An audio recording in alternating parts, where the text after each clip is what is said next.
तृणमूल काँग्रेसचा पराभव झाला। पुढच्या निवडणुकीमध्ये इथे राज्यातच सत्ता गेल्यामुळे त्यांची लोकसभेमध्ये ताकद कमी होऊ शकते। स्टालिनचा पराभव झाला।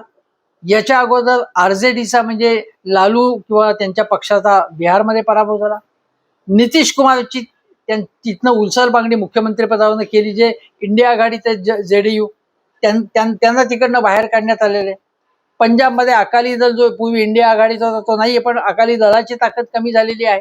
समाजवादी पार्टी जी आहे, उत्तर प्रदेशमध्ये निवडणुका याच्यानंतर होणार आहेत, तिथे उद्या समाजवादी पार्टी हा प्रादेशिक पक्षही संपुष्टात आला तर मग उरलं कोण?